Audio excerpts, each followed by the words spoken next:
கர்த்தருடைய பரிசுத்தமான நாமம் மகிமைப்படுவதாக.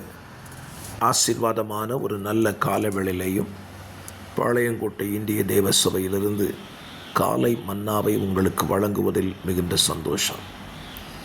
கிருபையாய் கர்த்தர் கூட்டி கொடுத்திருக்கிற ஒரு நல்ல நாளுக்கு கர்த்தரை துதிப்போம். இந்த நாள் அக்டோபர் மாதம் 17ஆம் தேதி வெள்ளிக்கிழமை காலவேளை. இந்த காலவேளைக்கான தியான அதிகாரம் 1 சாமுவேல் 29ஆம் அதிகாரம் 11 வசனங்களை உள்ளடக்கின இந்த அதிகாரத்தில் தாவீதை குறித்ததான ஒரு காரியத்தை இந்த காலவெளியிலே ஆவியானவர் நம்மோடு கூட பேசுவாராக. தாவீது இஸ்ரவேல் ஜனத்தை விட்டு பிரிந்து பெலிஸ்தரின் தேசத்திலே வாழ்ந்து கொண்டிருக்கிறான்.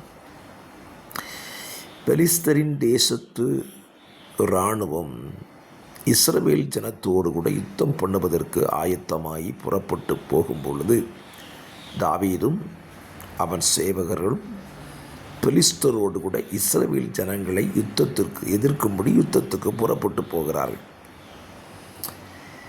அந்த நேரத்தில் பெலிஸ்தரின் அதிபதிகள் ஒரு காரியத்தை சொல்லுகிறார்கள். 5ஆம் வசனம், சவுல் கொண்டது 1000, தாவீது கொண்டது 10,000 என்று இந்த தாவீதை குறித்தல்லவா ஆடி பாடி சொன்னார்கள். சவுல் தாவீதை குறித்ததான தெளிவு பெலிஸ்தருக்கு இருந்தது.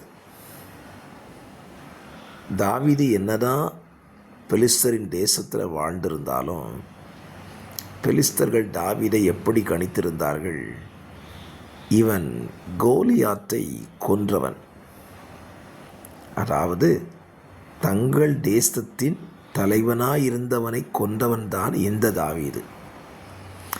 இவன் நம்மோடு கூட வந்தால்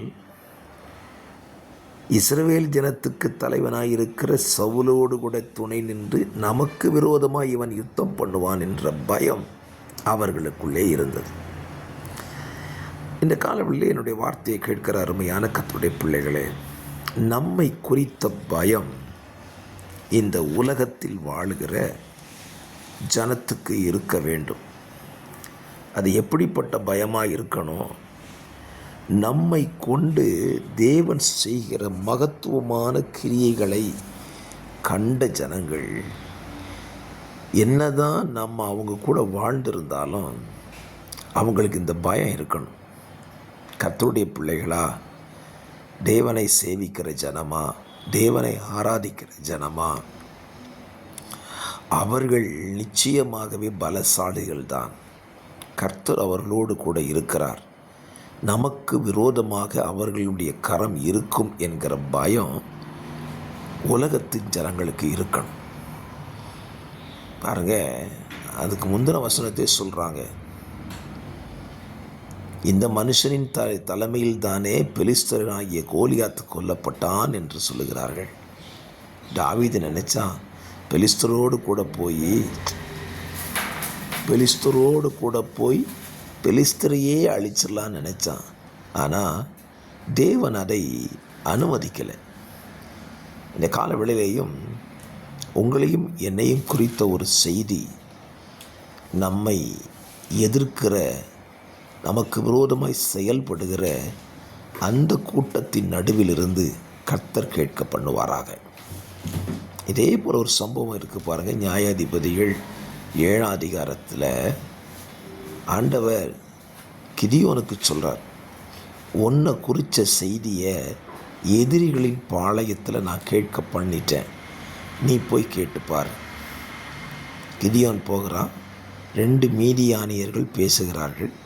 சுடப்பட்டிருந்த ஒரு வார்கோதுமை அப்பம் உருண்டு வந்து மீதியானுடைய பாளையத்தை விழத்தள்ளிற்று. இன்னொருத்தன் பதில் சொல்கிறான், அது வேறு யாரும் அல்ல, கிதியோனே என்று சொல்லுகிறான்.